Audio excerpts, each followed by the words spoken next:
Well, it's a fall marketing pep rally tonight. That's what I want us to focus on.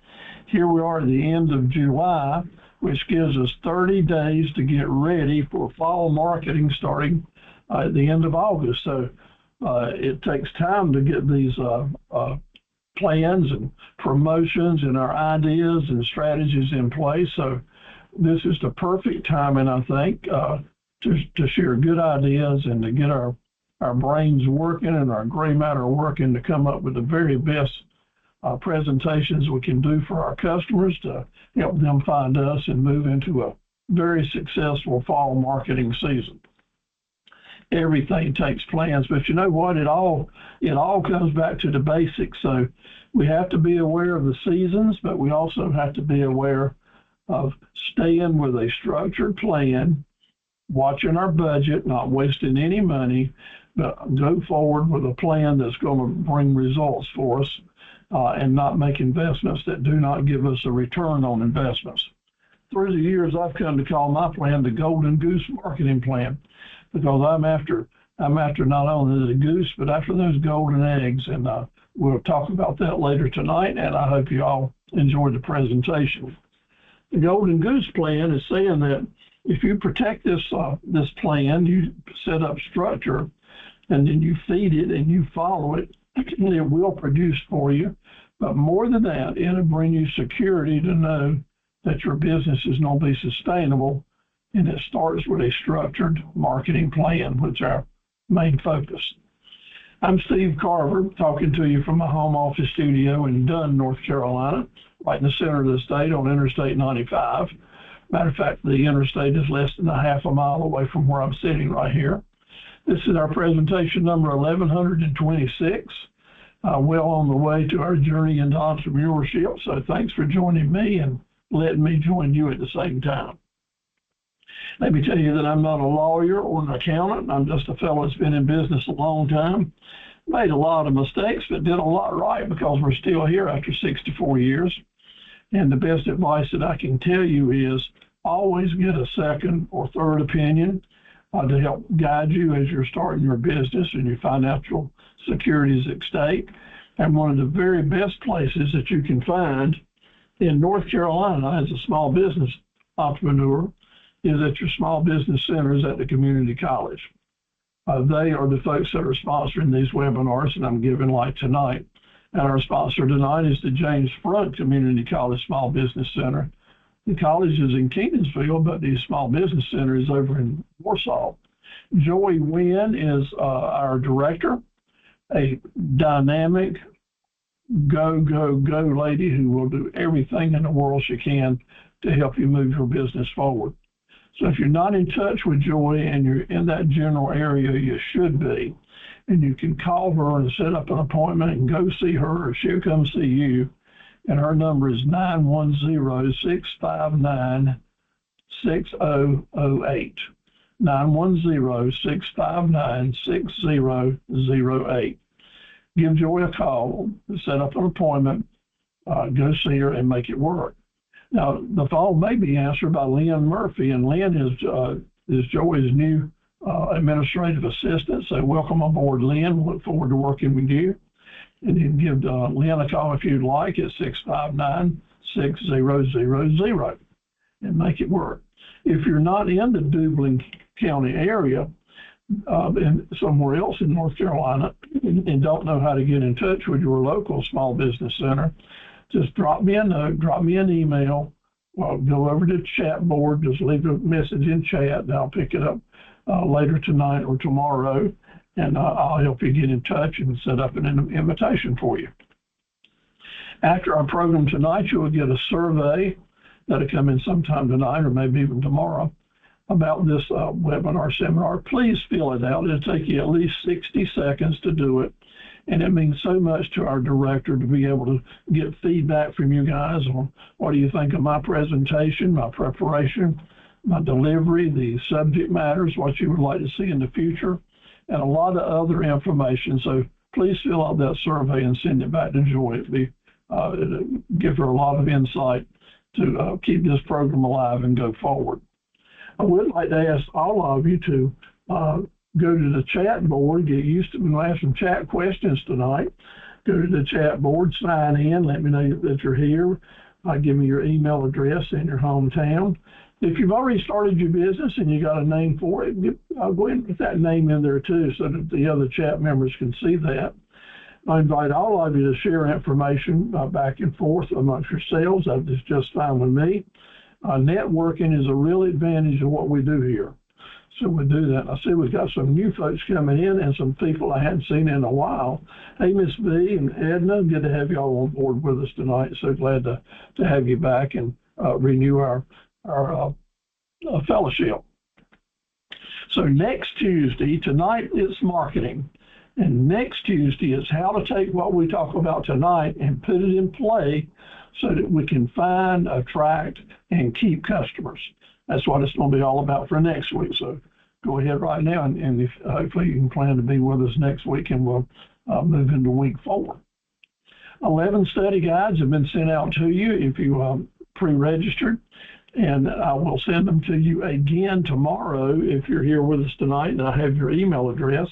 That's why it's important that you make sure you write down that email address. Monique, I see that you're with us, but I don't have an email address for you on the screen, so, and Kate as well. Make sure you go to the chat board and give me that.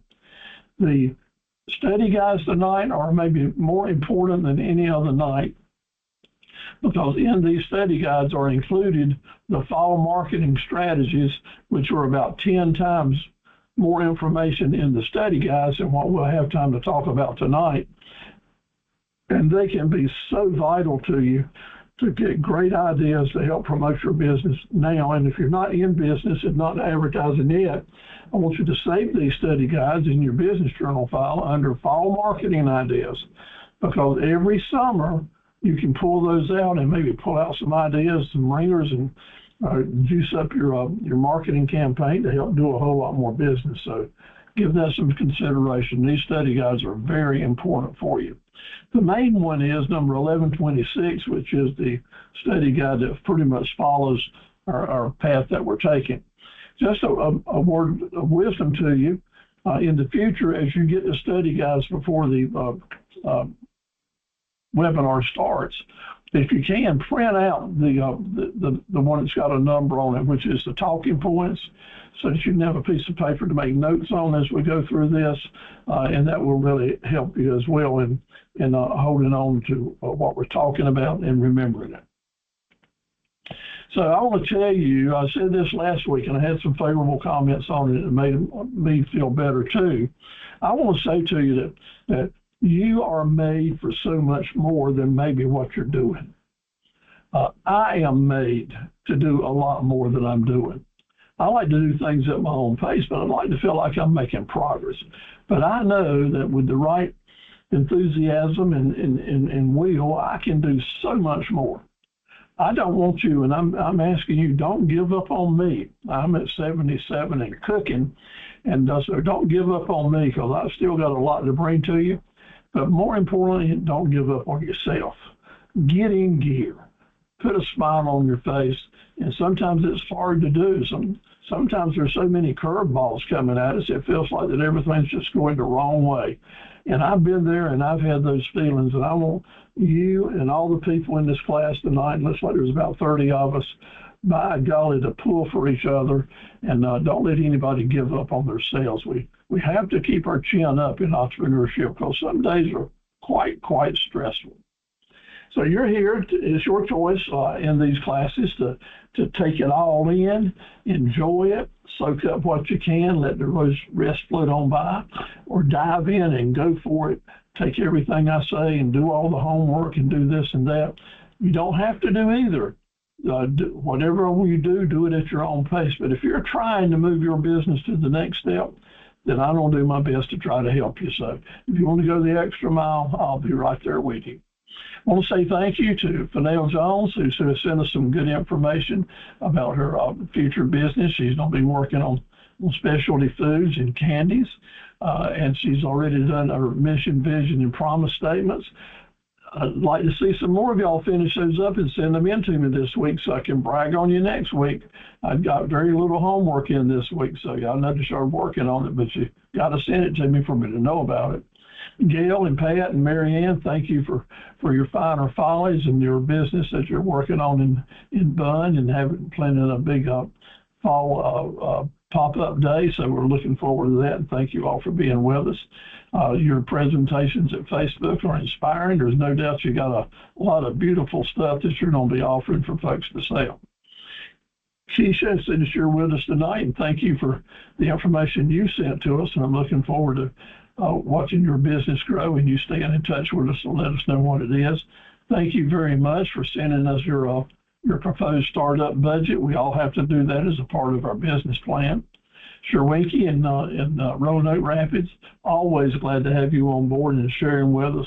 This is one of the very best Crafting Chaos is the name of the business.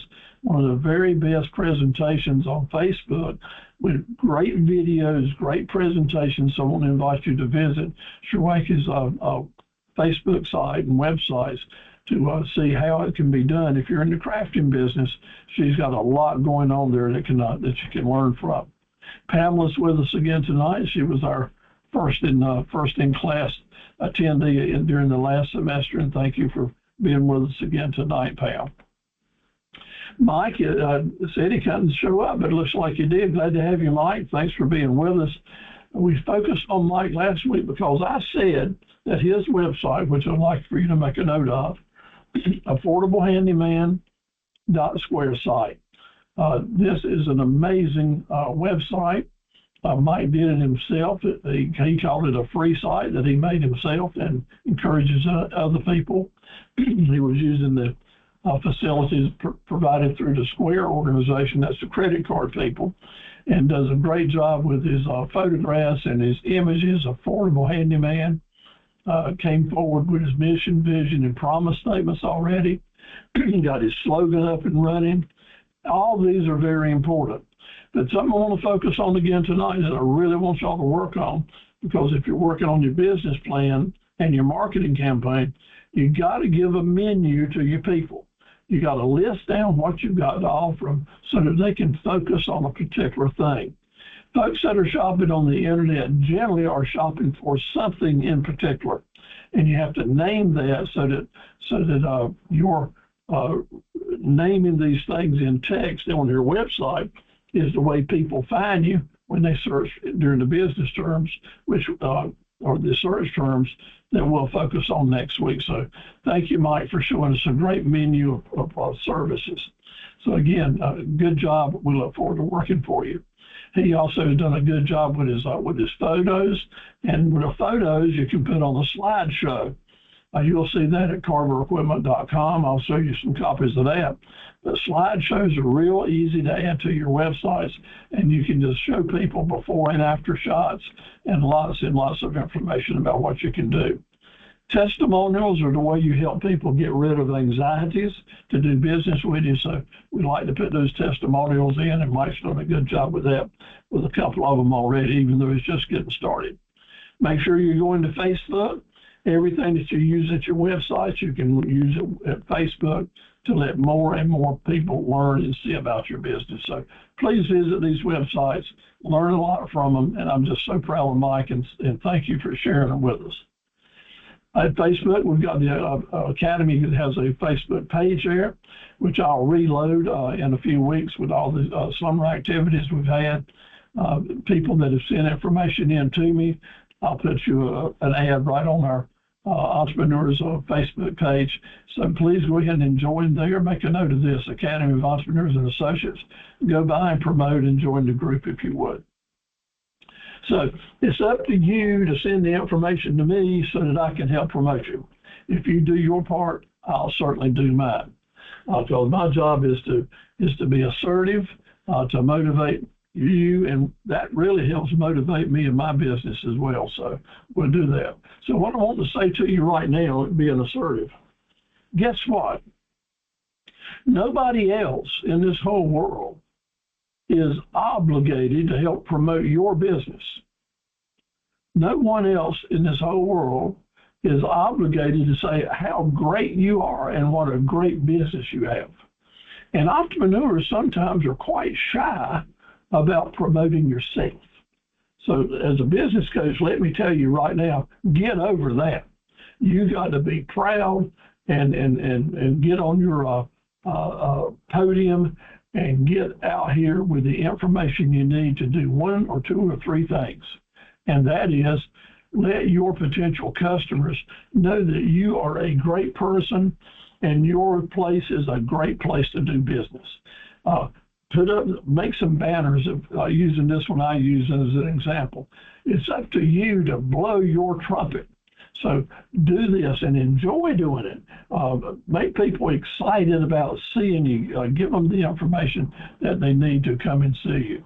If you're a veteran or you're active in some organization or something that other people might really warm up to and care about, let them know, put it out there. I like to use a veteran-owned business. I like to tell people we ship all over the United States, and you don't have to say it when you can just put up a map with arrows just showing that you go all over the United States. But the veterans issues are very, very effective. I use my old ugly mug picture in our ads and banners and videos and different photos. So use a lot of colors, put some information out there that makes it worth looking at and to hold on to that customer event. Whether you are a veteran or not, saying thank you to veterans, saying thank you to farmers, saying thank you to teachers, when those people see this on your web pages, it puts a warm spot in their heart. No more so than nothing like veterans, because the families and children and the veterans themselves, that's a powerful message that you're saying. I appreciate the sacrifices that the veterans and their families make.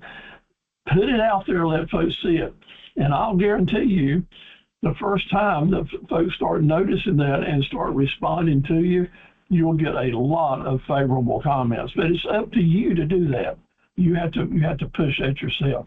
If you are a veteran, or your husband's a veteran, or your wife's a veteran, and they're part ownerships in your business, promote that.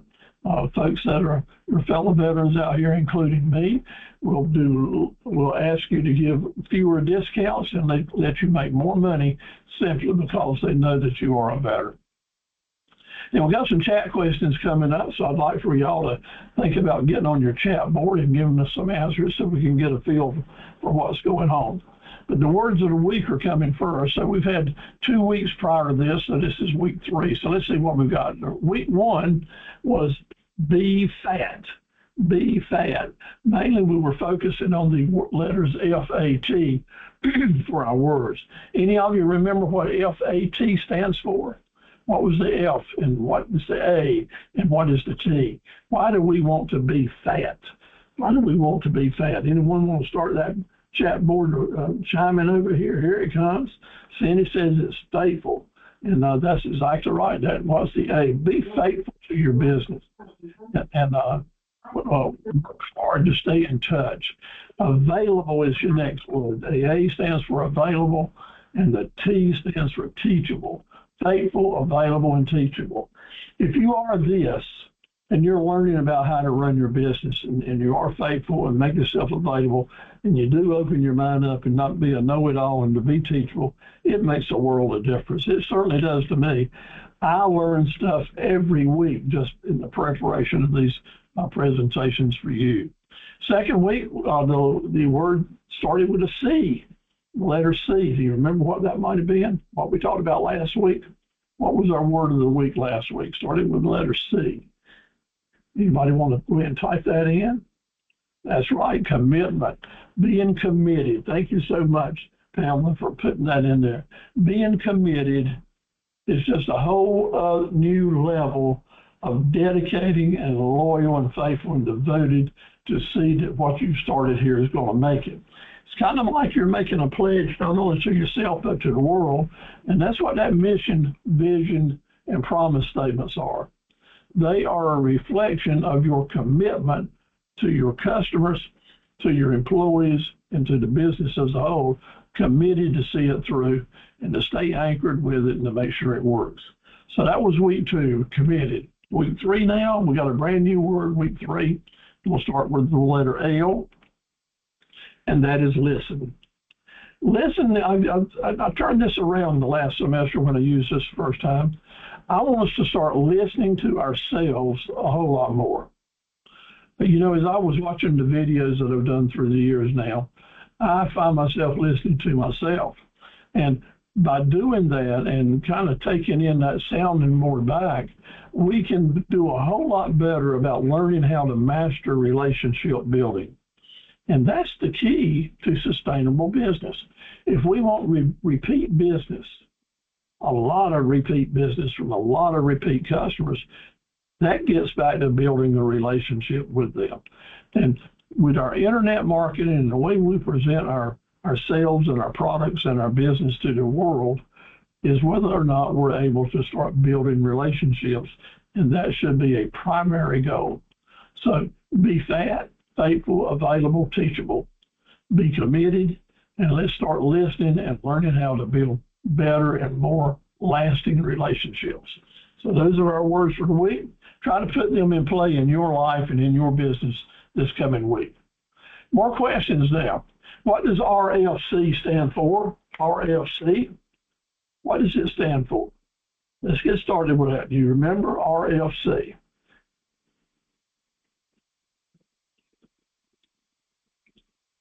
Well, Mike said it stands for Raving Fan Customers, and that's exactly right, RFC. And if you'll type it in, even though we've already said it, type in Raving Fan Customers, you will remember it, and it will become more for you to use. I'm just not trying to ask you to waste your time or your finger power. Type that in, Raving Fan Customers, or those customers that go out and promote your business. So very important. Now, we talked about the last 2 weeks. There are 3 words that create and open the door for upsells. And upsells are indeed when we have a customer that we've sold them one thing or they're getting ready to buy something, we're able to swing them over to our other product lines, to our other profit centers to buy from us. What are those 3 words that we can say and we can have on Post-it notes all around? How do we remember to get our customers to buy more stuff from us with upsells? Yeah, that's it. Y'all start typing it in. By the way, I've got this, and by the way, we've got that. And if we just make it a habit to say this to our customers and make it a part of our sales presentations, and make all the difference in the world. Now, you folks that are going to have your pop-up sales, Gail and your friends there, get some little sticky notes and put around and say, and by the way, and let me tell you, you will start seeing more and more people buy more if you say, hey, by the way, you know, I've got this that goes right along with that. And you'll start seeing your sales start doubling and tripling, and that's how we stack profits, by doing this. Our business cannot be all things to all people. However, it must be what? It can't be all things to all people, but it must be what? Let's type that in. It must be everything to some people. Our business must be everything to some people, and those people will become your Raving Fan customers. This is me saying to you, let's not worry about trying to be the whole world, the salesman, the store that the whole world's going to come to. But let's be that store that some people depend on us and always come back to us, and they're our repeat business because we're everything to them. That is so important for you to start building that long-term relationships. So when we're purchasing items for resale, when we are purchasing items for resale, we should buy it at a price that is below something, and so we can sell it above something. Now, what is that something that gauges how much we pay for an item that we're getting ready to sell? What is that something called?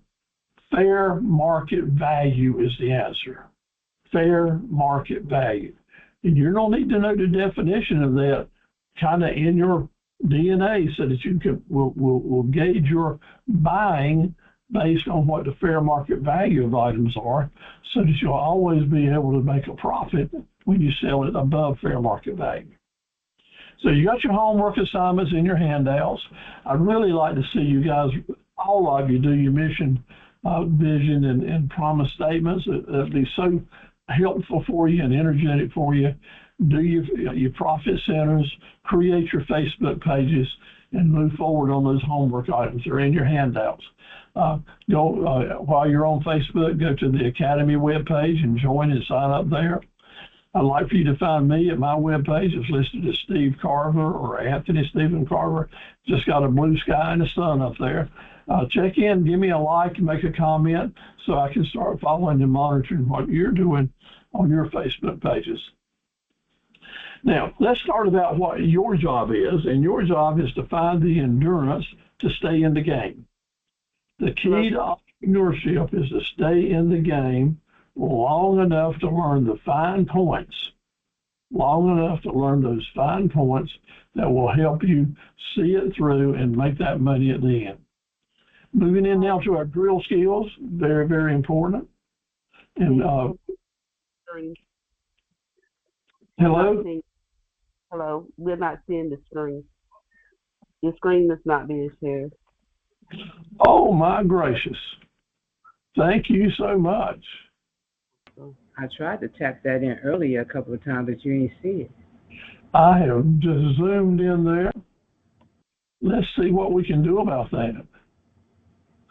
The good news is we're just getting into the good stuff, so that's all right. How about now? Is it up? Yes, it's up. All right. Thank you all. If that happens again, y'all just raise Cain. I saw a hand come up a while ago. That might have been what that was about. So, all right, I've got the screen up and moving now. You won't have to look at my ugly mug. We'll talk about 40 drill skills. Number 17, the first 2 weeks we did up to 17. What is cash flow? You need to know what cash flow is, because in business we have to have that cash flow to keep the business going. So it's easy for you to say, well, cash flow and positive cash flow is we're bringing in more money than we're spending, and negative is we're spending more money than we're bringing in. That's not good enough, guys. If you're going to be the entrepreneur in charge of keeping your business alive, you've got to take it more serious. You know, any elementary student can tell you that, flow, but here's what I think, and I'll invite you to join my wisdom on this. Positive cash flow is when you are in the environment, a customer comes into your environment, your web page, your store, trade an email with you, and they've got money to spend. They've got money to spend. And if you get some of that money, that's positive cash flow. However, if you have the opportunity and don't take advantage of it, and they move away to another person, another environment, that's negative cash flow. That's how serious you need to be about thinking about closing sales. Now, I'm not saying that means you need to bully customers around or pester them or pressure them, but in your mind, you want to be the professional salesperson who is figuring out ways to have that customer give you your money out of their pocket. And that's the way you think about cash flow. That's my money in their pocket, and I don't give them their money's worth, but we're going to get it out. Let's always work towards positive cash flow. If your business is marketing take it or leave it prices, that is, here's what we've got, here is the price on it, come and pay for it or get on out of my way. If that's your attitude in marketing and not giving the customer a reason to talk to you, to bargain with you, to figure out how he might be able to put a deal together and be able to afford what you're selling, you're going to miss a lot of business opportunities. Y'all kidding me, right? Y'all really kidding me, right? Okay, Ed, I don't need to. There we go. So take it or leave it does just not make it work. Always give the customer some way, options in the pricing they're paying, options and how they pay for it, making deposits, doing some way to create a conversation to help you find common ground and create a relationship with that customer to close the deal. If that's done, then you've got a chance to have them come back and do business with you. What is the 3 times rule? We'll get into that a whole lot deeper tonight and next week.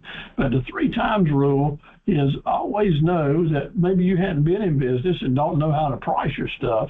If you're charging 3 times more than you're paying for it, you're going to be in pretty good shape. The 3 times rule, whatever you pay for it, triple it. That gives you 1/3 of the money coming in to pay for your product.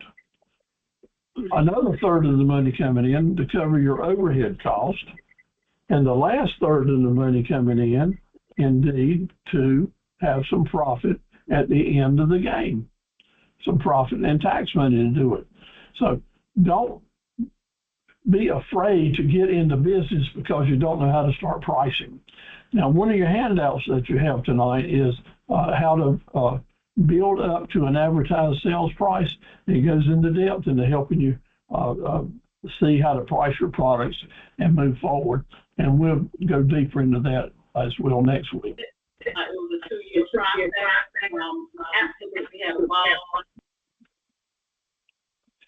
Now, the 27 times rule indeed tells us that customers will want to hear and know about you 9 times before they'll give you a meaningful order with some decent money there.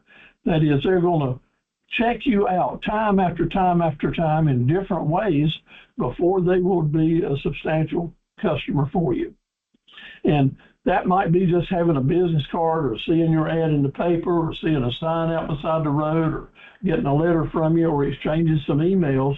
But generally on a deal that's got some real money involved in it, 9 times are going to happen. And in my world, sometimes it's 3 times that.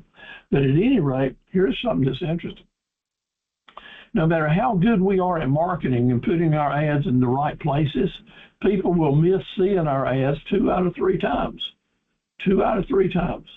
So if we want to make sure that our potential customers see our ads, it's good to plan a 27 times rule marketing plan. That is to say 3 times 9 is 27. So we're going to give that customer 27 options to see our ad for it to be effective. Have you been down I-40 or I-95, traveling up and down, and you'll see these big, big billboards? There'll be number 1, then there's a number 2, and then there's a number 3 with the same message on them. Car dealerships do that a lot. Insurance companies do it a lot. Boat companies do that a lot. 1 billboard, a mile later, number 2, a mile later, number 3. They are not taking a chance that you're going to miss seeing them. And we do see them, right? We might not notice all 3 of them, but before it's over, we will notice 1. That's the same logic that I'm teaching here. The 27 times rule gives you the satisfaction that you're covering your bases with that targeted customer group that you're after to help improve your chances to get some business. Number 21, yes, if, no, but negotiating. Say this with me. Yes, if, no, but negotiating. This is a way of negotiating that keeps the conversation alive. It keeps you from saying, no, I can't do that. Well, you need to learn to say, yes, I can do this deal you're promoting if we make a change. Or, no, sorry, I can't accept that offer, but if we can change it this way, I can do the deal. It's part of your professional salesmanship training. Always try to find common ground with the customer to close the deal. Find that relationship building and negotiating that helps you work through the opportunities. Now, I wrote a book. It's at Amazon, Yes, If, No, But Negotiating. It helps a lot of young salespeople.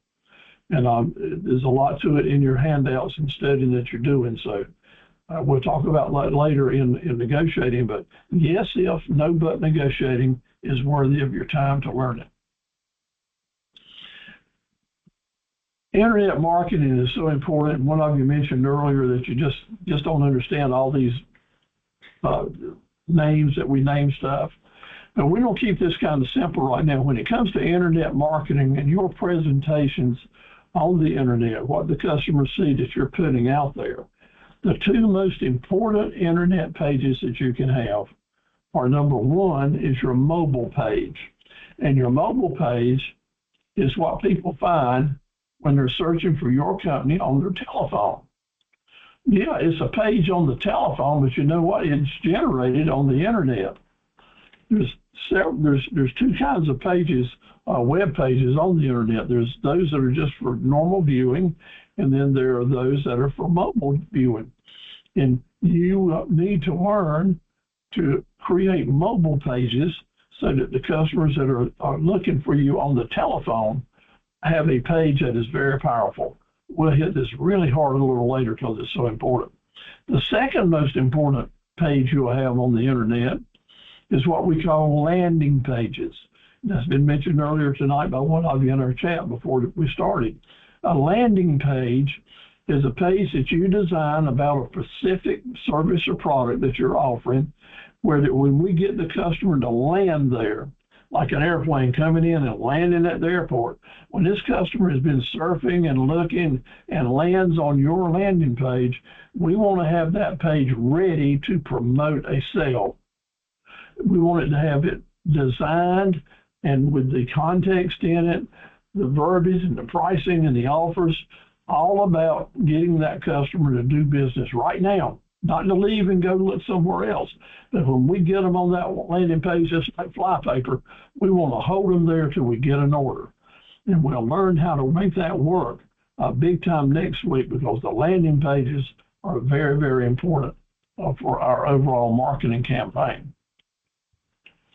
Back to just general business sense now, that's been this way forever, before the internet, as long as people have been doing business, it's been pretty much proven that customers come back to you. And that is our big goal now, right? Having the customers to come back to us. Customers come back to us 40%. The reason they do is because of the customer service that we offer. How about our products are good, our pricing's good, we got good lighting at our store, good product knowledge. I mean, we're, as far as being up to date on information, we are up to date. That's good customer service. Our parking lot is safe. We got a good website. It's easy to do. We got good landing pages. That's 40% of the reason a customer will keep doing business with you. But here's the biggie that is lost in today's world, I have to say. It is 60%, 60% of the motivating factor for your customer to come back and do business with you is just as simple as this. How do you make them feel? How do they feel about doing business with you? How do they think you treat them? How do they think you feel about them? Do you appreciate them? Do you say that? Are you there for them? Do you take their calls? Are you nice? Do you make sure that whoever is answering your phone or your phone message generates goodwill, that people want to hang with you? Hospitality is a tremendously powerful thing. And what we can do as small business people in our small businesses, going after repeat business and our relationship, is we can master hospitality. It's not hard to do. It's not hard to do. One of the things, the first kickoff for getting started in the hospitality game, letting people know that you appreciate them, is what you say in your mission, vision, and promise statements. That's very, very important. And then I don't show you next week. I'll send you some samples of letters and videos and different things that tend to build that hospital environment that makes people want to come back. What are you doing in your business thus far that, number one, is improving customer service? But number two here is the big one. What are you doing this week to improve the hospitality factors of your promotions in your business? Well, tonight we're going to talk about one of them. Is we're going to talk about the fall seasons and the different slogans and things we can use to make people feel good about you and doing business with you. So now is the time to consider your fall marketing planning. And I don't go through these areas very, very quickly because it's all spelled out for you. And 100 times more that I'm going to show you here in the handouts and study guides that have been emailed to you. It's time that you have a Pat Browley in your mind. We want to be shrewd and savvy and mindful.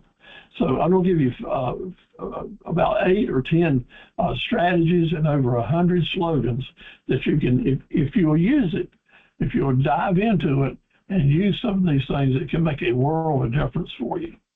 One is your company and your marketing campaigns just need to be more vibrant. Put more colors, put more inspiration slogans. Talk about the fall and talk about how exciting it is. By you doing this and marrying it up with your products and your colors and enthusiasm, folks will be more and more likely to pay attention to you and come to see you. Recognize the fact that a new season is here. Let's do a refresh. Talk about let's refresh it. The season is changing, so change who you've been doing business with. Come on over here and give me a chance. Do a refresh for your customers. Get involved in the community, maybe local games or things that you're doing at your store or on your website. Do something related to the fall, the sports, the events that are happening, marathons, basketball, different things are coming into play. Football, of course. Get involved where the action is. Put your company name out there and let folks know that you're a part of the fall season and you're active. You're not asleep at the wheel. You might have some contests at your store, at your website, some banners, some signage, promoting raffles and drawings relating to the fall. People are coming off vacation. They're getting ready to get into a new groove. Make sure that you are a part of their new groove as a person that is active, energy-wise. You got your stuff together and promoting folks to come by and do something different at your business or with you at your website. The holidays are coming. They're almost here, and that is the biggest season that we know that we can deal with. We've got Labor Day and Halloween and Thanksgiving right around the corner. What can you do in your business to promote these? Now, you'll see me. I don't listen to my own preaching here. During the next 2 or 3 weeks, I'll be coming out with a lot of new advertisements and some videos related to the holidays to encourage people to use my products as gifts, to get them excited about the fall seasons and some of the implements that I sell, how they can be used, and just get happy. Get happy about the holidays, and that will transmit over to that enthusiasm right straight over to your customer, and that's what we want to do with our marketing campaigns. It's back to school, so maybe you are in a business that will be selling items that are related to folks going back to school, either clothing or crafts or different items that you may offer. And if maybe this is an opportunity for you to add profit centers that might tie you into folks going back to school. Think about what you might add as a new profit center in your business that people that are going back to school might get an interest in, and you can make money because you were smart enough to make the changes needed to bring in new customers. It's harvest season in the fall, and a good time to think about charities and nonprofit. Showing your goodwill as a business individual, showing your goodwill as a business owner and the business itself and or the employees, says to the rest of the world, spend money with us and we'll share it in good ways. We'll share our profits. We'll share our time. Be proud of the fact that people give hours and hours and hours of selfless energy and lots of their money just to try to help other people. Now, let me tell you, those folks appreciate it when they see a business that is favorable towards their activities. So you helping promote charity work is a good thing for folks to come, a reason to give them to come and see and do business with you.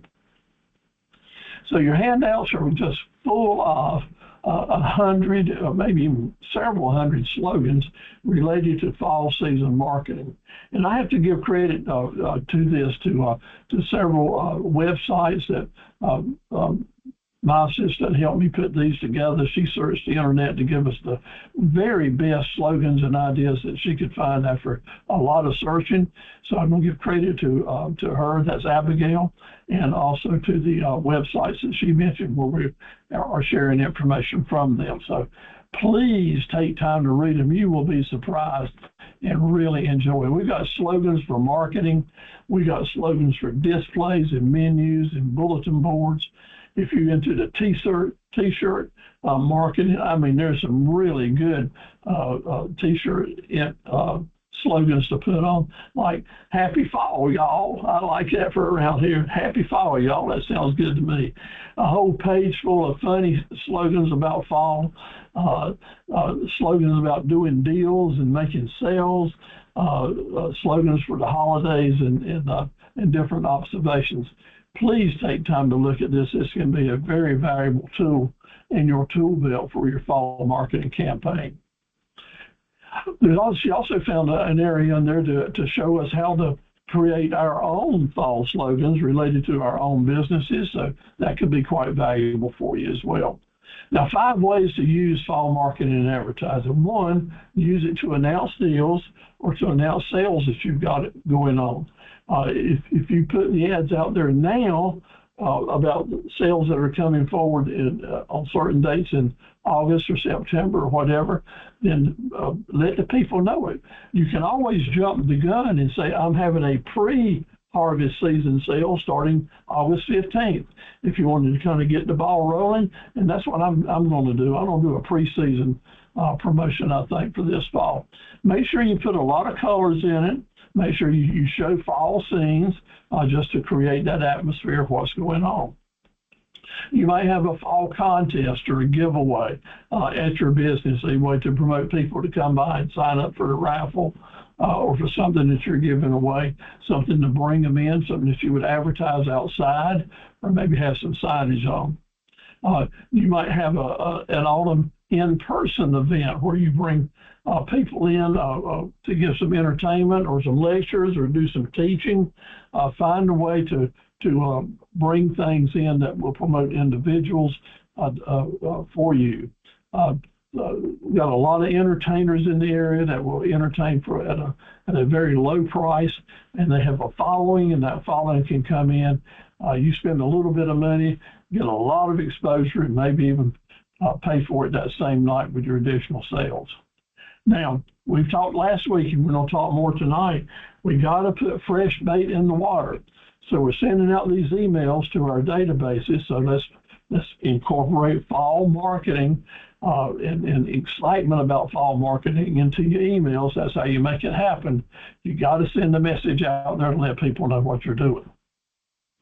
Do your media post, do some press releases, have some events, let people know, put it in social media and in print media. If you've got a reasonable price a newspaper in your community, use them.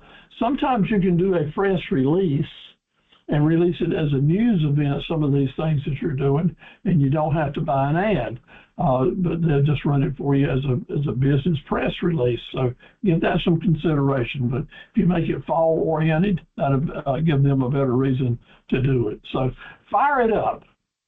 Fire it up, my friends. Let's get excited and fueled up about getting our fall marketing campaign underway and just make it work for us all the way. Later on in the fall, we'll have a special presentation similar to this in our next series on focusing on Thanksgiving and Christmas and New Year's, doing a similar thing in our next series and course. So all this is important. Please use it. Thank you, Abigail, for putting it together for us. And now we're going to move on into looking at basic marketing. And I got to ask you this. When you're looking at a worldwide map, where we are here in North Carolina is just the tiniest spot, just the tiniest spot. So how can we expect customers to find us wherever they are at this one little spot over here in eastern North Carolina? How do we get them from their place to our place? How do we have them to really focus on bringing that magnifying glass right down here to where we are? How do you do that? Well, the blessing is that we've got the internet to work for us. That, yeah, we're just a little spot over here in Dublin, Sampson, Harnett County, or somewhere Winston-Salem or Wilmington or close by. But we want the people to find us right here. And I know they're thousands of miles away, so how do we do that? Well, there's this thing called the internet, and the internet is kind of like this pipeline in the slide here. And we got people on each end of the pipeline asking questions and sending information, and there's a lot of different things. I mean, the networks are about a billions, and information just flowing back and forth. And someone said, I just don't understand it. I just don't understand it. Well, each one of these items that we've got shown here are different ways that we learn to connect. And we'll talk about all of those and ways to make them all work with us with what we're going to do in our Golden Goose marketing campaign. We're going to use search engines and social media, eBay, YouTube, raving fan customers. Your print ads are very important, even as related to internet marketing. Pay per click, like boosting our ads. And so wherever you're putting in your information, it's got to flow through these networks and end up at the person that we're aiming our question or our order to. It's kind of confusing, isn't it? Let's take all the confusion out of it we can and simplify it. This week and next week, it's going to be all about how to help that customer find out about us and then actually find us in person or a way to do business. We want to bring them right here where we are, and that's what we want to do. So do you think it's even possible for you to end up as number one on the internet, on the Google search? Can you make your business be number one when someone types something in? Well, I'm here to tell you that I think you could be in the top 18 positions on that internet search. If you've got the vision and the mission and the investment, a good webmaster to help you using look and hook strategies and good SEO. Do you know what SEO stands for? Search engine optimization are going to be the keys to helping you improve your ranking on the internet so that customers will be able to find you. This slide represents a Carver Equipment, old Steve O's company here, in Little Dunn, North Carolina, the small town of Dunn, North Carolina. I set it up for a period of time so that I could make this slide that we were the top 18 positions on a Google search. The top 18 positions. And all of this is about using SEO, landing pages, and the right context on your pages. It takes a lot to do it and takes some time, but this is living proof that you can do it. If old Steve-O can do it, and I'm not the sharpest pencil in the jar, I know that, pretty sharp sometimes, and on this issue we were as sharp as we could be. But you too, with the right work and dedication, making yourself available and teachable, can enjoy the top 18 or top 20 or top 5 positions when people are looking for you on the internet. I'm proving it to you right here with this slide. So how do we get there? How can you get there? You set the priorities, learn the skills, do the homework to help you find it. Now in marketing, all this talk that we have about, and we talk about hundreds and thousands of things, I want to give you a 5-star plan. Simple 5-star plan. So please check these off and see what you can do about making them happen for you. How can we have a 5-star sales plan to kick our marketing campaign right on the way? Identify your profit centers and related upsell items. Put some prices on them. We've already talked about that. Identify the date that your sales are going to start. And I'm giving you every reason to pick a date this fall and start it off with a fall marketing campaign. Try to give yourself 60 days of planning time so you can really make it work. Now, if you're going to work on 30 days for this fall, you put together your plan on what you plan to do, send it to me, let me look it over, and I'll try to give you some advice that if you can make it work in 30 days. Develop your pricing and discounting and targeting strategies. Make sure your upsells items are in place so that you can offer them as upsell items and bundled pricing. Put your YouTube videos to work. Create them and let's get them out there and let's promote them. And you use your look and hook features in these videos. You can do this. I'm doing it all the time. I'll send you samples of it. And then run and post and boost and display and get your emails going out there to promote it.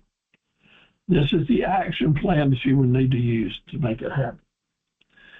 Make sure your website is mobile friendly and you got your landing pages tuned in. Blow yourself up at Facebook. You're the best person to do business with and the best place to do business with. Let that know. Put your email working for you. Get your database, your email mailing list, get them humming, sending out lots of messages to folks. Make sure that those messages have links to come back to your web pages. If you need to, use eBay, use Craigslist, use whatever other sources that you might need to help promote your products and what you got going on. Be on YouTube. Have your own YouTube channel. It's like having another website that's working for you. The YouTube channels are websites that create a whole new realm of customers that's been going on now for about 3 or 4 years, even to the point that folks are calling it the YouTube University, because so many people are going there to find their information versus going to Google. So be on YouTube. So last week, I promised to you that I would tell you exactly how to create a raving fan customer. And it's a secret, my secret, but I'm going to share it with you. It's $1 million secret, but it's not going to cost you 1 penny to get it. It'll be kind of graphic here because I want this to kind of sink in. So bear with me here. Here we go. We need to have raving fan customers, but where are they? You've been in business now a while, or you're just trying to figure this out. I've got some customers, but I don't have any raving fan customers. Where are they hiding? Now, they're out there, but where are they hiding? How do we find them? Well, we have to make them first. You've done everything right, you think. You've got good hospitality, good service. You're working that database good. You're working with text messages, but they're coming and doing a little business with you, but you just don't feel like they're sending other customers back to help you. And we got to have that. Papo Steve-O here is telling you that raving fan customers are going to be the main dynamite that drives your business forward, makes it happen. Well, here we go, a little graphic. We have to plant brain seeds. Raving fan customer brain seeds. And it's as graphic as taking a shovel and cutting a hole in somebody's head and opening up their brain. I mean, we're going to be serious about this. And when we plant our brain seeds, we're going to shake them out kind of like Rice Krispies, falling right down on that brain so that our message is going to be there. So how do we do that in real life? We certainly not going to take a shovel to somebody's head, but we can plant those seeds with one sentence. We can plant those seeds by saying one sentence. I'm going to do everything I can to see that you are 100% satisfied with our products and services. When's the last time a business owner said that to you? Very seldom, right? Well, I'm going to tell you at Carver Equipment Company, we say that to every customer every time we send a quote out. We're going to do everything we can to see that you're 100% satisfied with our services. And people pay attention to that because they don't hear it often. And then you know what we have to do? We have to cover up those brain seeds and pat them down and make sure they're going to start growing. And we do that with another sentence.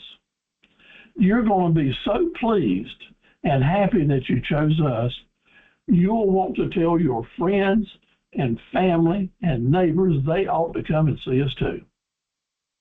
We want you to be so happy that you want your friends and neighbors to come and see us too. When you say those two sentences, you have done part one and part two in creating the raving fan customer. Because it's human nature that if you live up to your promise, they will live up to theirs. They will want to help you if you give them 100% effort for satisfaction. We don't say this again and again. What are the two sentences? I'm going to do everything I can to see that you're 100% satisfied with our products and services. And you're going to be so pleased that you chose us to do business with that you will encourage your friends and family and neighbors to come and do business with us as well. Now, you use your own words, but you start right now writing it down. And a good place to do it is in that mission, vision, and promise statement. You write down in your words what means the same thing as saying, I'm going to be here for you 100%, and you're going to appreciate it so much you'll send other people to see us, and it will happen.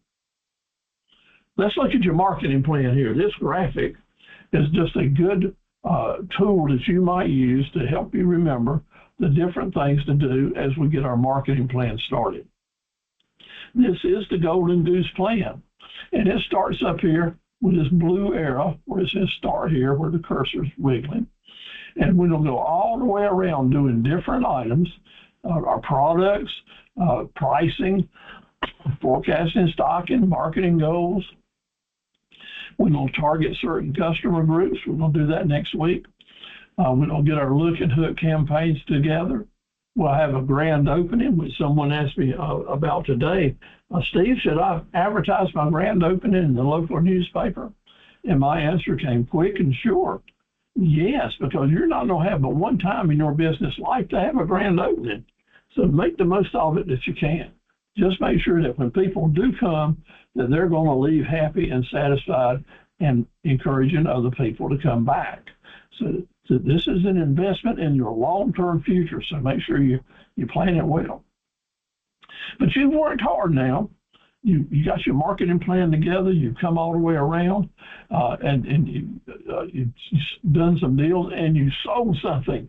You actually have an invoice where you've taken in some money, and you have just received your first golden egg from the Golden Goose. And that is fantastic that you got that first dollar. And a lot of people say, well, it's over. My marketing plan's over. I've got it done.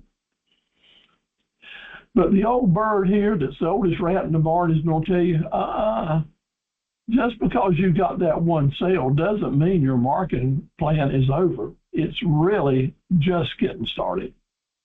Because that's when the professional entrepreneur understands that getting that sale is starting the marketing campaign. Because that's when you get that information to get back in touch with them, that personal information about that customer. How can I get back in touch with you? How can I get your information into my database so I can continue to remind you what we've got to sell with our different profit centers?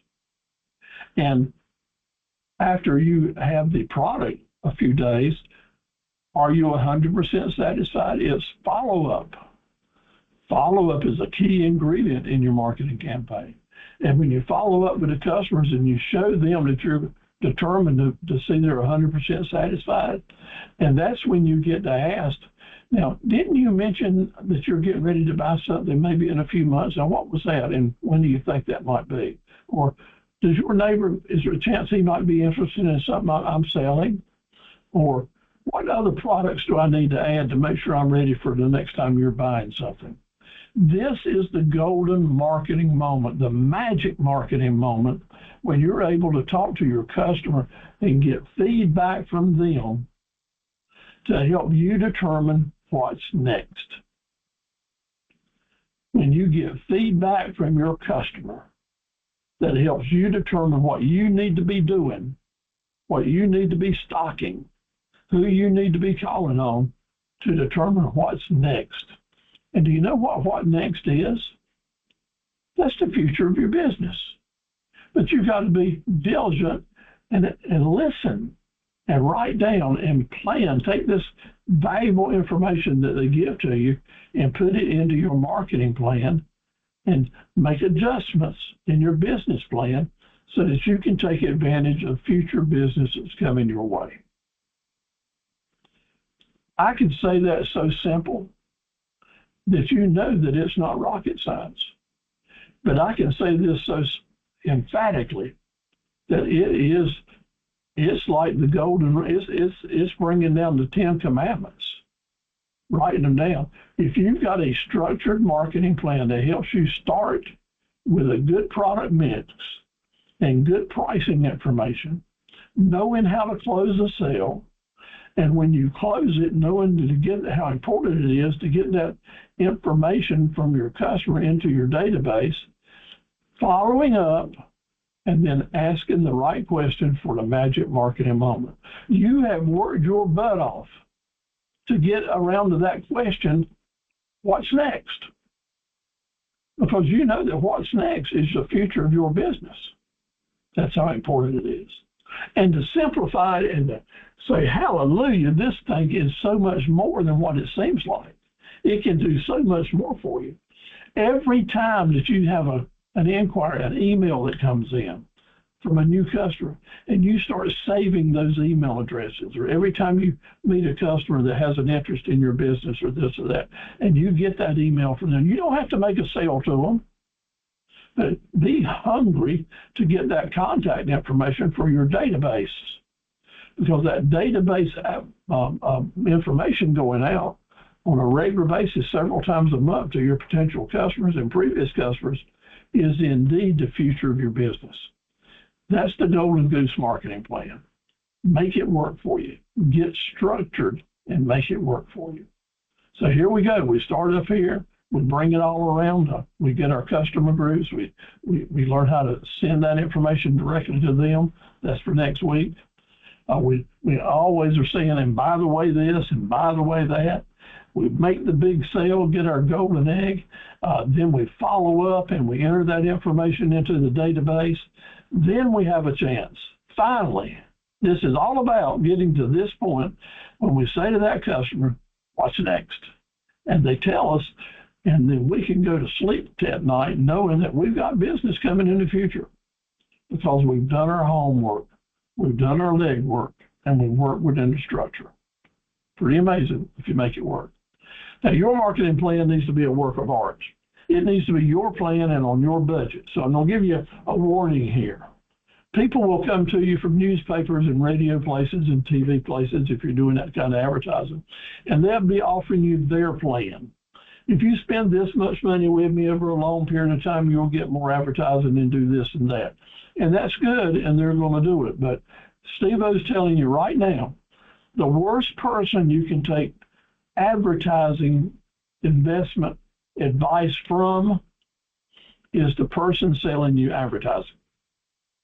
They might be great people and you might sit beside them in church, but the bottom line is they are interested in a company making a profit. Which company? Their company. You're interested in your marketing plan. So what you say to folks that are putting together powerful plans with a lot of money involved is, let's take my plan and see what you can do with it. Let's take my plan with my money, and you guarantee me that you're going to help me get a return on investment.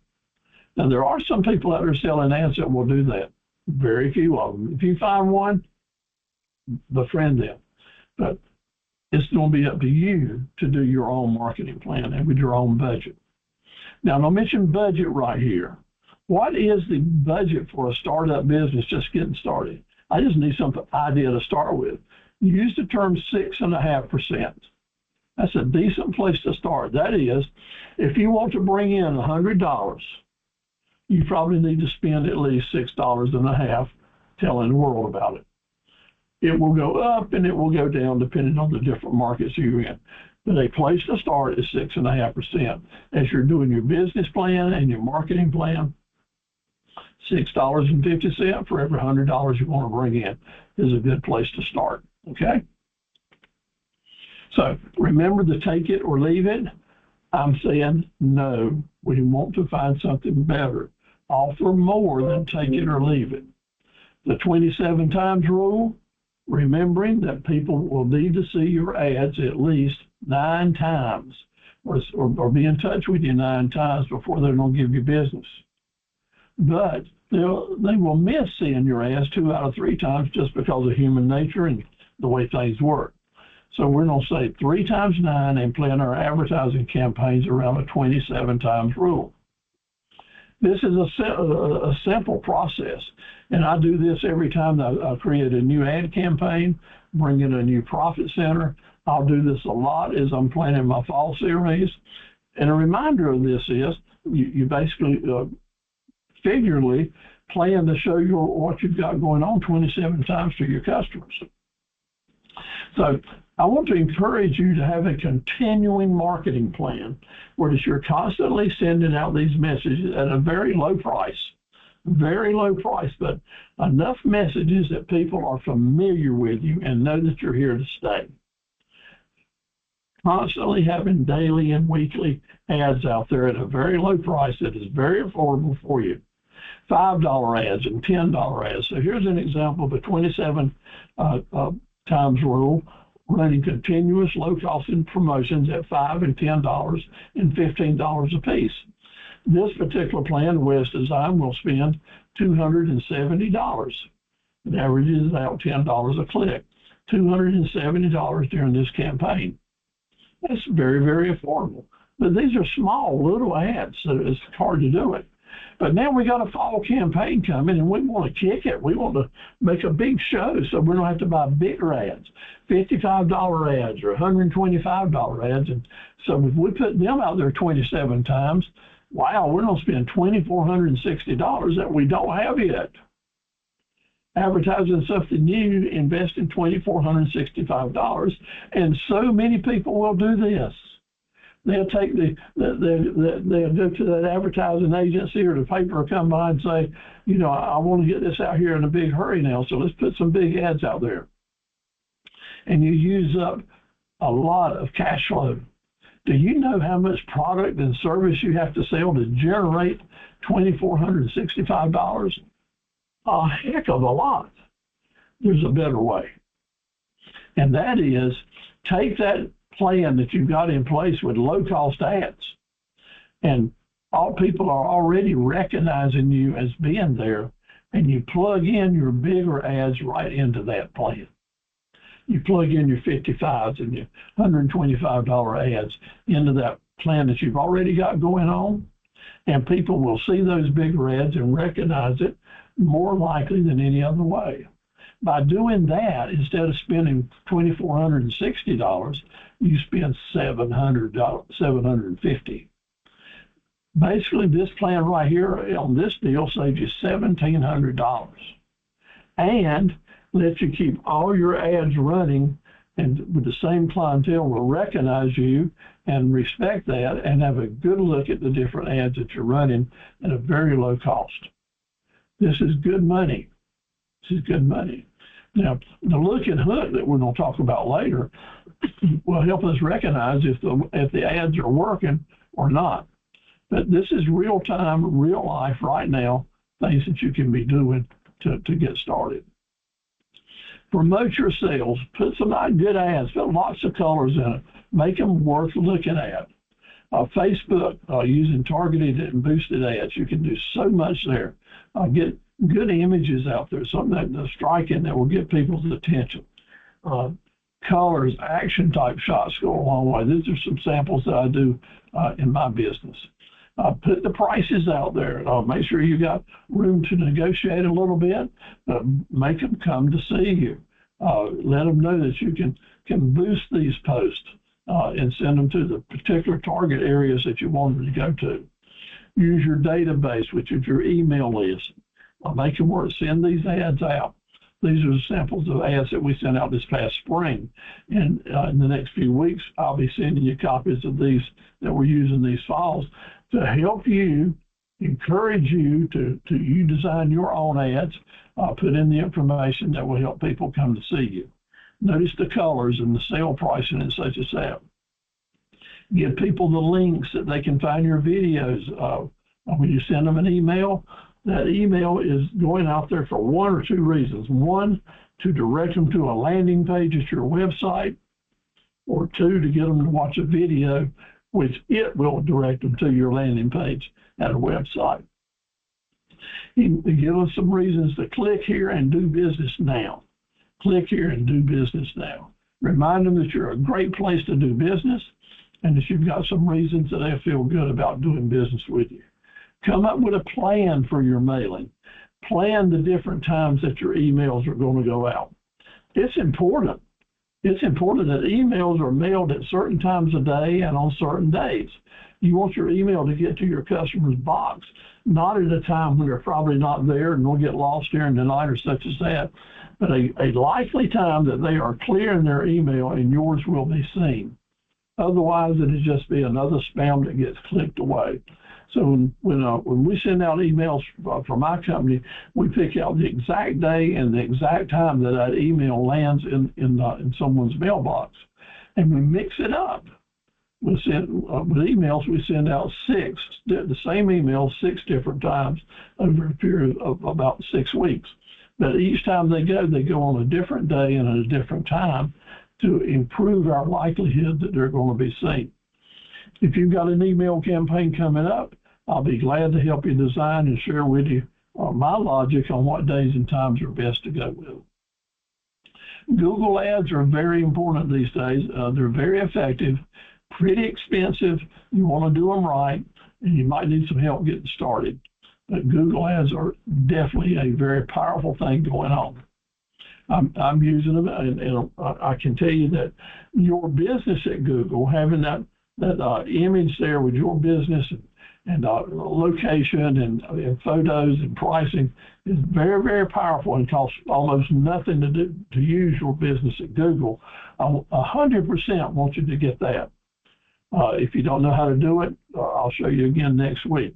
But your business at Google is very important. From here, you can expand on into doing Google ads, which are very powerful, and I'll be glad to help you get started with that as well. So these are examples of Google ads. You see these when you're doing searches for different things. YouTube videos are so powerful. You just absolutely must start doing your own videos and getting them started. So I talked to you about the 27 times rule, but there's 2 sides to every fence. What completely destroys the 27 times rule? How about that? Anybody got an idea? Over in chat, what completely destroys, that we've already talked about tonight, what strategy, what vehicle, what marketing tool completely destroys the 27 times rule?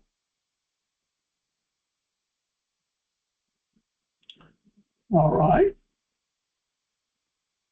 Kind of, sort of, not what I'm looking for, though, but it's a good answer. Take it, no, good answers. I appreciate it. Well, so you don't have to keep guessing and it's going to come through. What completely destroys the 27 times rule? One raving fan customer, an RFC. To nail this down on how important this strategy is for you, how many times does your good friend that you trust have to go to somewhere and enjoy a new business to do business with, and when they come back and tell you it's a great place to do business and you ought to give it a try, do you have to hear that 27 more times or 9 more times or 3 more times? Nah. One time. A raving fan customer is more powerful to you and me than any other marketing campaign we can put together. So, did they cost money? No, it's just 2 sentences. Remember? 2 sentences and a follow-up. Raving fan customers are so important that we will learn to build our business one customer at a time. We're not going to be so rushed to do business and take in more money from everybody, because it's so more important that we are everything to some people.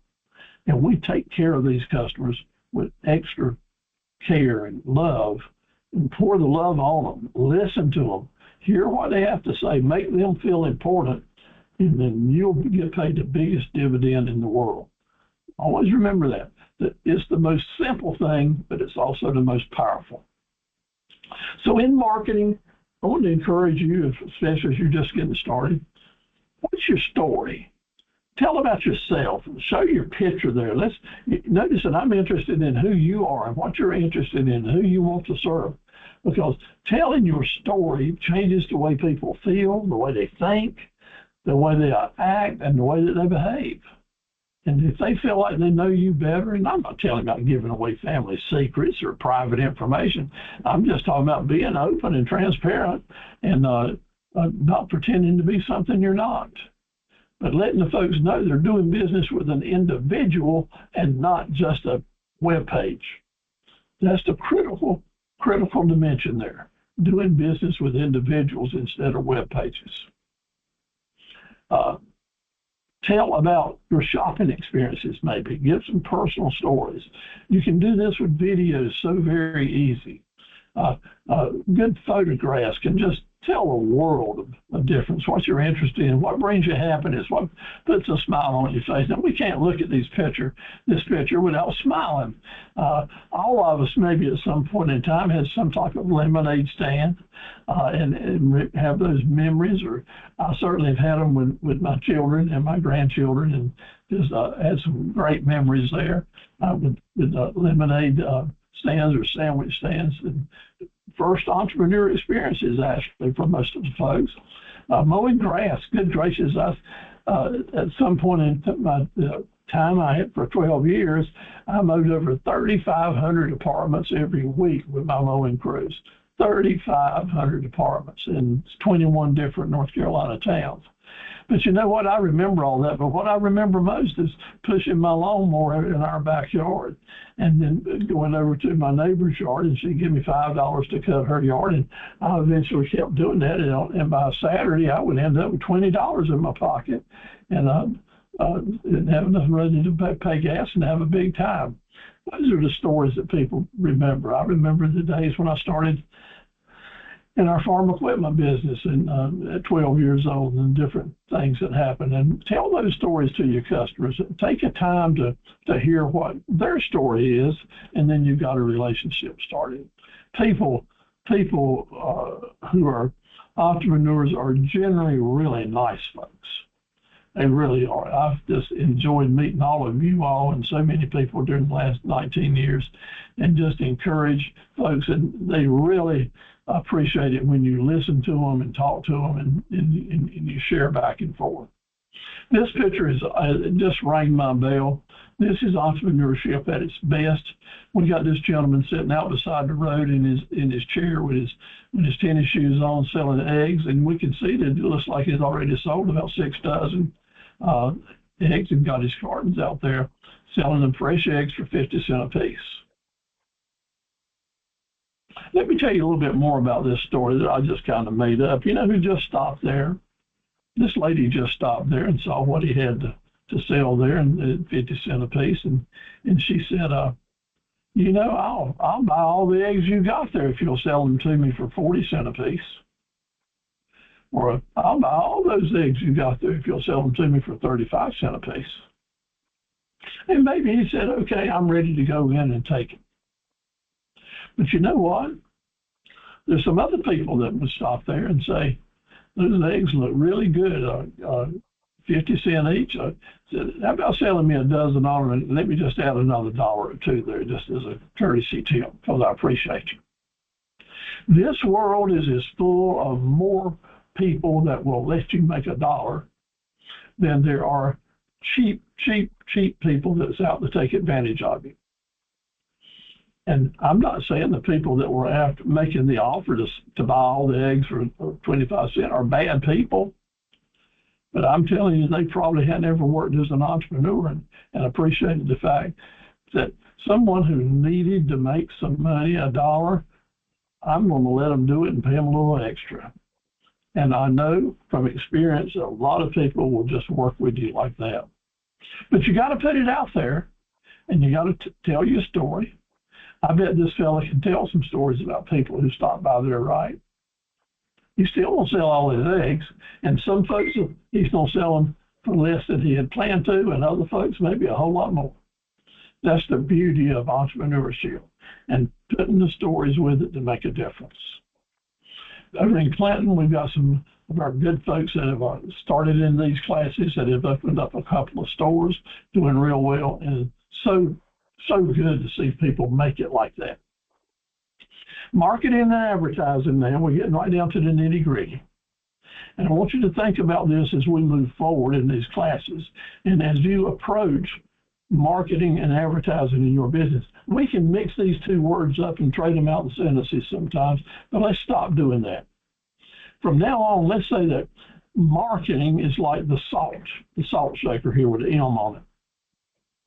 Marketing is for the long term. It is the preservative of our image and our reputation in the community. It's the kind of ads that would help you say, you're in good hands with Allstate. It's those kind of ads that will help you say, I recognize that blue container with the little girl and an umbrella on it. That's Morton Salt.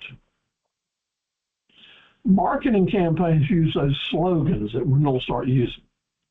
Marketing campaigns use good images and they stay with them and they talk about good things.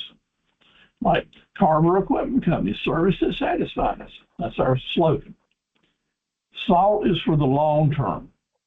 Fairly inexpensive. Keep your ads low cost, but get them out there. Spread it around. Preserve your reputation and your image. Let people know you're here to stay. Advertising is like pepper. It spices things up. It costs a little more, and we have to be a little bit conservative with how we use it. Well, that's what we need to start now. So I want us to start not just saying advertising by itself, but automatically thinking in our mind that it's targeted advertising. When we're spending the bigger bucks than what we do in our marketing campaign, when we're focusing on something special in our advertising campaign, like the fall marketing season, we're going to use that sparingly and we're going to keep up with it. And if it's not bringing us back a return on that investment, we'll stop that ad altogether, because our business can keep on running on what we're doing with our marketing campaign. If you've got a good golden goose marketing campaign, low-cost ads running all the time, you'll have a sustainable business because you are doing the raving fan customer things. Okay? That gives you the stability year after year after year after year, 60, 70, 80 years. A good, steady marketing campaign, not spending more than you can afford.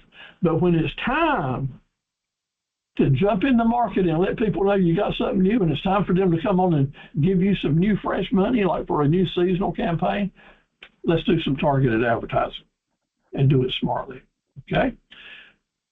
Marketing's like salt. Advertising's like pepper. And this will be one of the questions in your end of course quiz, so remember that. Usually, well, always, your marketing budget is going to be bigger than your advertising budget, because the advertising budget is a piece of the marketing pie. Sometimes folks will blow that out of proportion and make the advertising budget almost all of the marketing, but it's always, remember, that the money you're spending on advertising is coming out of your overall marketing budget.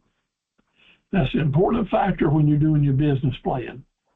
Otherwise, you might get things out of shape and upside down with that. So the difference when I asked you, marketing, long-term, advertising, short-term, and targeting. What can you do today? The mission, vision statements. Get a cell phone number to operate your business with, because text messages are becoming more and more important.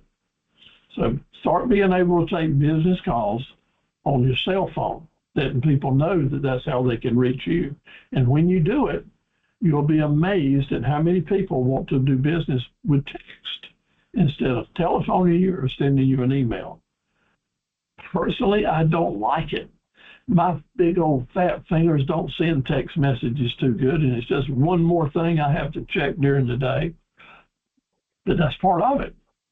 If you're going to be out there and making yourself remember that, If you're going to be making yourself available, you don't need to have a cell phone and answer text messages. You don't have an active email account and answer those emails. And if you're doing business nationwide, you got to remember that when it is 6 o'clock in the afternoon in North Carolina, it's 3 o'clock in the afternoon in California. So just because you would like to go on to bed and not take any calls after 6 o'clock, that's not doing your California customers any good whatsoever. It takes some management, right? But making yourself available is so important. During the last 3 months, I have had no less than 50 people, 50 customers who have called in to me, new customers. When I answered the phone, hello, this is Steve Carver, may I help you? What they say is, thank you for taking my call. Thank you so much. You cannot believe how many messages I have to leave for people who just don't call you back or just let the phone ring. Don't even have a message board for you. Folks appreciate it when you answer the phone. Folks appreciate it when you return their email. Yesterday and today, over the weekend, we had a tremendous amount of requests for parts and quotations to come in, an unusual amount for this time of year. And I spent all day yesterday, a long day, and so far all day today, and got more to do tonight, answering email that actually came in on Saturday and Sunday. There's not so much I can do in a day's time. But today I started my emails off with an apology, asking forgiveness for being tardy with my response. Because I do try to answer emails almost immediately. And I recognize that the people that have been waiting for me to send them an email answer may have already bought something from someone else. So it's imperative for me to get that email back to them. So indeed, I do call them back and let them know, or give them a message and ask for forgiveness for being tardy. Folks appreciate that. And they comment, and they will give you a break. It's so very important. So I don't know how I managed to get this thing drawn on my screen, but I did it, didn't I? There he goes away for some reason. Doing business as be a big topic next week. That's when you take your business and indeed let other names be used, aliases, doing business as. It's so important for you in 2 different ways.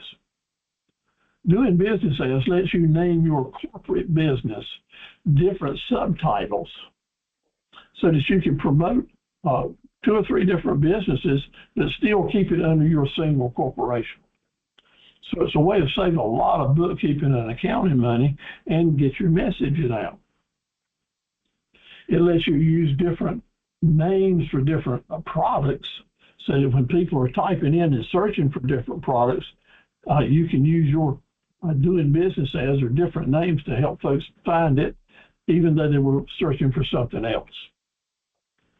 Additionally, doing business as lets you have 2 or 3 companies that you can manage without having to set up additional companies, like I do.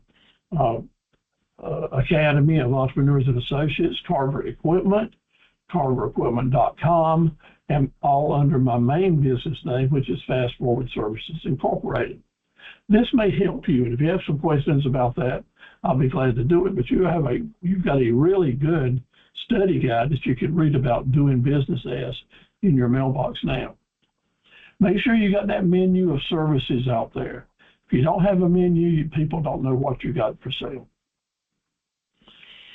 In business, people, your customers, are going to be asking you the same question, the same questions all the time. And Monique just asked, I just noticed that under doing business as, do you have to have a different corporation for each doing business as? No, ma'am. No, that's the beauty of it. You do not. And if you want to protect that doing business name, you can register it with the state, and no one else can use it. So take a few minutes and read that study guide. It will help you, because next week we're going to focus on how you can use that with your different products.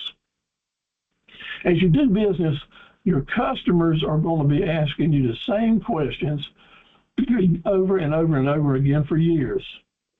You'll just be amazed. This customer will call you about a product and they ask you certain questions. 2 days later, another customer interested in the same product are going to ask you the same questions again.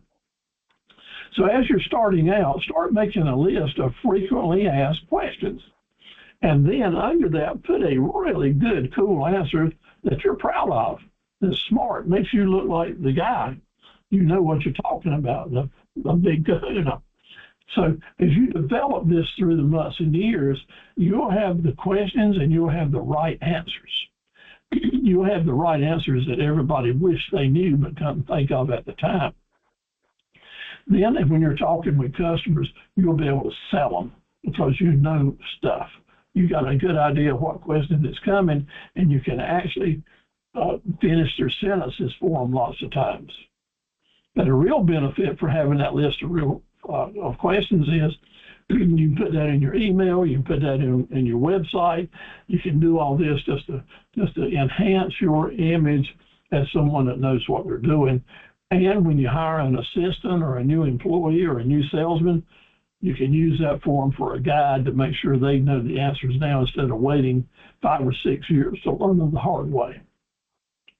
Frequently asked questions can be really a good thing to have. You want an internet presence. You want an internet presence. In this world today, I don't know of any business that doesn't have it. So as you are moving forward to getting that and you need any assistance with it, there's a lot of new things out here that make it a lot easier. But your Facebook and your My Business at Google and your YouTube channel can give you an instant internet presence for very little or no investment at all. Just keep that in mind. Remember that on your telephone is how most people are going to find you, and your internet presence is more powerful on the telephone, on that mobile page than any other place. You want to make sure that the message you're sending out there is that you've got options. You've got lots and lots of options that people can use to do business with you, and you're not offering take it or leave it. Have you got your business cards yet? Let me challenge each of you to send me a copy of your business card tomorrow. Okay, I'll put them up and we'll talk about them, and because that is such an important first step.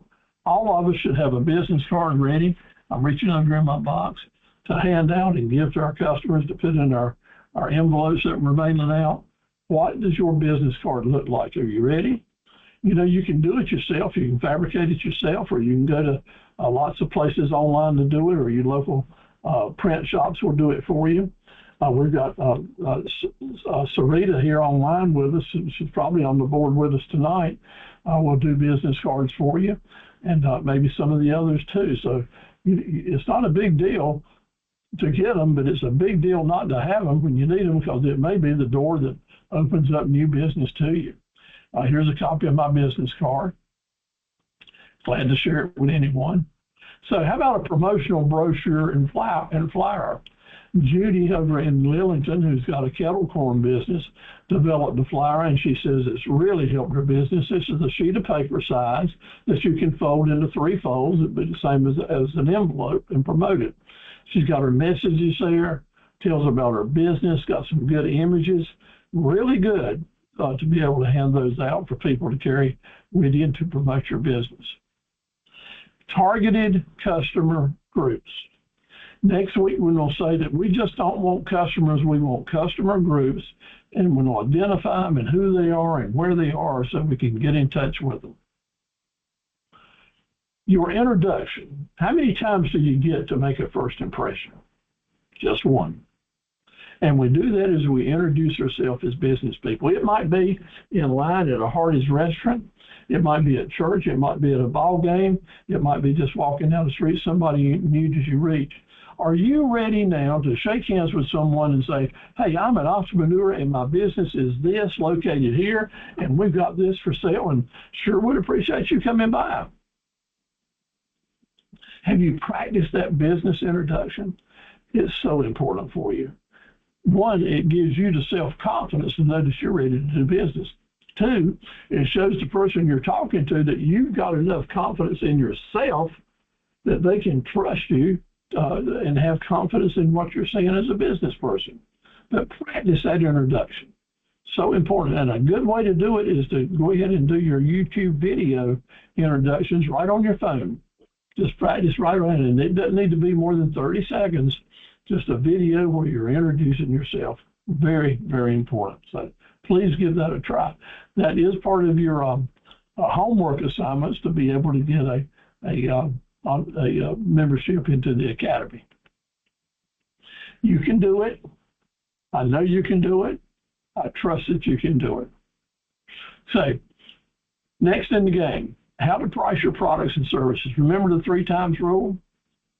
Okay, that is 1/3 pay for what you bought. 1/3 cover your overhead. Next third gives you your profit and your taxes. So if you pay $25 for it, we don't plan to sell it for $75. Cost plus strategies are very important. Start thinking about them. Whatever you come up with these examples, they always have to be tested against what the real market is. Sometimes you can raise the price up. Sometimes we have to lower it to face competition. Make sure that merchandising is a part of your strategy. And folks, with pop-ups, merchandise is so very important.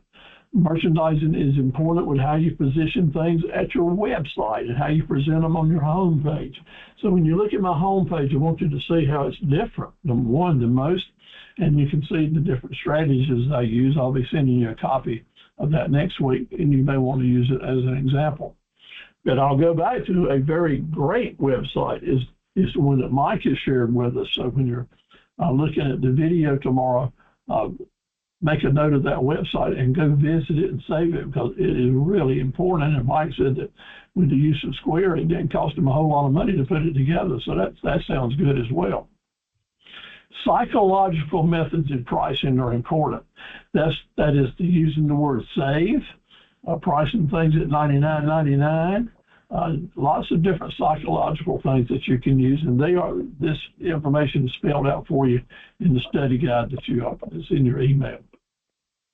If you're selling time for money, that is, your business is pressure washing or painting or teaching webinars or doctor, lawyer, such as that, remember that try to make your business plan based on 4 days a week, 4 weeks a month. Okay, so it's 16 work days in a month, and I want you to make your budget, make your business plan work in those 16 days, and that'll give you 3 days a week to, one, take care of personal business, number 2, to get out and create new business, and number 3, to go to church and to be with your family. Also, if you're in a business that gets rained out or gets clogged up or you just get off schedule, gives you a day to get caught up. But make your scheduled appointments during the first 4 days of the week. That way you've always got some flexibility and know that you're moving in the right direction. What is the secret weapon that you'll have in selling your products? And that is the value-added secrets. When you're putting together your marketing, your sales information, always keep in mind, what have I got going on here that my competitors don't? What's a part of my quotation that someone else doesn't have? Because when you get ready to do the selling, you'll be able to bring out these value-added topics to close the deal and be a better salesperson. Do you remember Bubba Blue? Bubba Blue? He was from Bayou Battery, Alabama. It was Forrest Gump's friend in the Army when they went to Vietnam together. Remember the Forrest Gump movie? Bubba Blue was quite a character, wasn't he? Well, when I saw him and listened to him, I was just starting to do these webinars and seminars. I said, that fella is the master of DBAs. And we talked about DBAs a while ago, but let's kind of bring it home in a real sense. Because Bubba Blue had a DBA for every kind of shrimp that you could possibly want. Remember that? Lemon shrimp, coconut shrimp. He was talking to Forrest about how we could do all these different kinds of shrimp, and he knew how to catch them, therefore they could sell them to everybody. That's using DBAs. Because if someone is after shrimp gumbo, they're not worried about shrimp and grits. They're going to type in on their computer shrimp gumbo. And Pop Steve over here is going to teach you that you're going to have a web page that will catch people after shrimp gumbo. But if someone else is typing in shrimp salad, you're going to have a web page for them too. It may be exactly the same web page, but they're going to be titled different to catch different customers. That's the key to marketing, SEO, and DBA, and all the way to the bank. So get excited about that and how we can make it work for you to help you sell items. Most paid advertising is wasted. And the way that we're not going to waste our money is with the look and hook test. The look and hook is so important. The L and the H, and this will be one of your test words too. The L and the H, the look and the hook. The look is spending enough time on your ads to make sure they're worthy of looking at. Dramatic, simple, assertive, colorful, like these fall ads we're going to do. The look is important because people that are shopping will not spend any time on something that's not worth landing on. So we have to give that little extra effort to make our ads be attractive. Good colors, good images, and such as that. But what is the hook? The hook is the context within those ads that is our call to action. What is the text in those ads that say to people, hey, I need to call him now. Hey, I need to call Sherry right now because this deal's going to end. Or I need to call Monique before September 1st or the deal's going to be gone. We need a hook, a call to action within our ads to accelerate customer interest. When we're able to account for whether or not the ad is working or not, we do it because we've got that hook in there and we can see if it's bringing those customers in. Next week, I'm going to say to you, you want your website to be like a magnet that brings people in. We don't want to have to chase everybody and run and chase and grab. We want a magnet that brings them in. And one of the magnets that we'll use are the hooks that we put in our ads. It might be a discount coupon, a 10% deal, or a termination date, or something like that, but it's got to be there. Our buyer groups need to be specific, so be thinking about during this week, what type of group can you affiliate with that you have common denominators? Are you a veteran? Are you a member of the Legion, the VFW? Are you a teacher? Your mom? Your grandparent? A senior citizen, maybe a member of the Masonic Lodge or the Shrine Club or Chamber of Commerce. There are all kinds of common denominators that we can use. Members of the Coharie Indians or the Lumbee Indians or sailors or soldiers or Coast Guardsmen or airmen.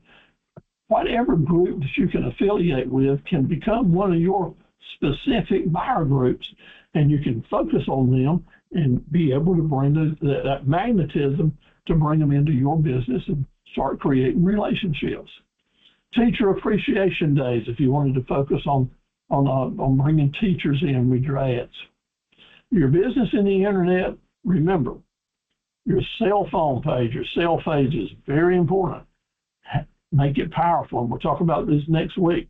Your page wants to encourage people to call you right now and give them the ability to send you a text message. Your business at Google, do it. Don't procrastinate on this. Do it. Your landing page, working on them to make sure they are active and ready to create business and get people to want to call you right now. Put the testimonials up there. Remember, we just congratulated Mike. If you hear background noise, we're having a thunderstorm just started here in Dunn. Now get your testimonials up and running, okay? YouTube is so important. You got to do it.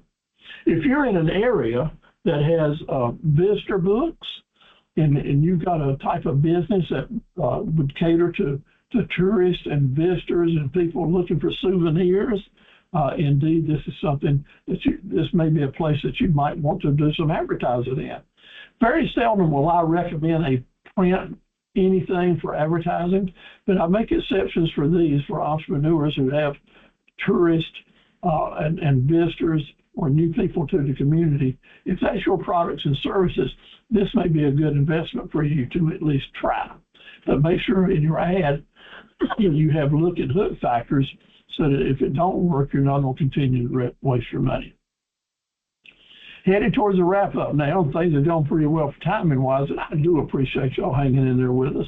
Hope you've enjoyed this so far. Now is the time for fall marketing planning. Please take your study guides that are emailed to you, do some fall ads, put them on Facebook, put them in emails, send me copies of them. I just love to see you do it. Nothing is more gratifying to me and for our other classmates than to see y'all using this stuff. And then we'll talk about them next week or through the rest of the summer. But now is the time for you to plan your fall campaign. All right, you've got a reminder, and I'm trying to motivate you, okay? Fire up your fall campaign. Put some fuel in it and go for it. Let's make it work. Remember what the magic marketing moment is. The Golden Goose campaign is all about ending up at a magic marketing moment where you're talking to your customers, asking about them, about, are you 100% satisfied? What can I do better? Now, tell me when you're going to buy something else, or you know someone that's in the market, or you have a tip for me for where I might go call on someone, or is there a product that would really enhance my business that you might share with me or tell me about? The magic marketing moment is the key to a successful marketing campaign. You got to do the math and get around to it to earn the right through the raving fan customer. I'm going to do 100%, all I can to see you're 100% satisfied, and you're going to be so happy you did business with me, you're going to send your friends and family over here to do business too. You're going to be so happy that you've been attending these webinars that you're going to encourage other people to do it. See, that's a magic marketing moment. And you learn to use that and to do it. I use some of those words to get that message out. Been doing it now for at least 25 years. It just comes natural, and it will to you as well. It will really help hold on to those relationships. Your success is our goal. So we're all in this together. I hope that my success is your goal as well. So thank you so much for being with us. I want you all to have a great week. Do some homework. Bring them on in. Let's earn these certificates. I'm certainly proud of all of you. And we'll turn the mics on if you'd like now and have any comments that you would like to make before we close it out. Remember, Jesus Christ is my Lord and Savior, and he can be your friend. Get to know my Jesus. This might help you a little bit. Okay? All right. Any comments from anyone? Hey, Steve. It's Laurie. I just wanted to say hi. Laurie, I'm so glad to hear your voice. It's been a long time. It has. It has.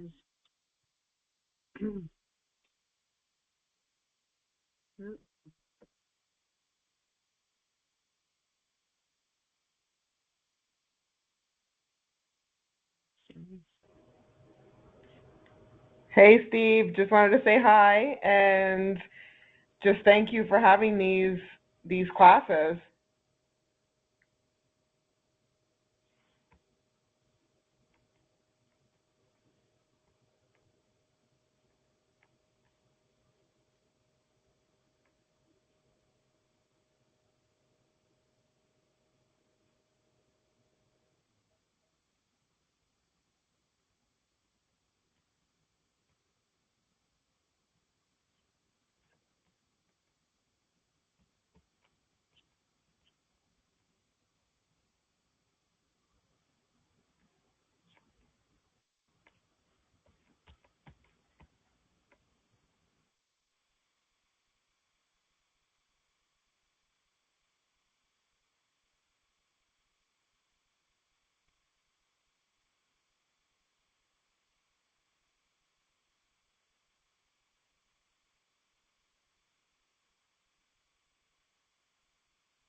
Hey, Patricia.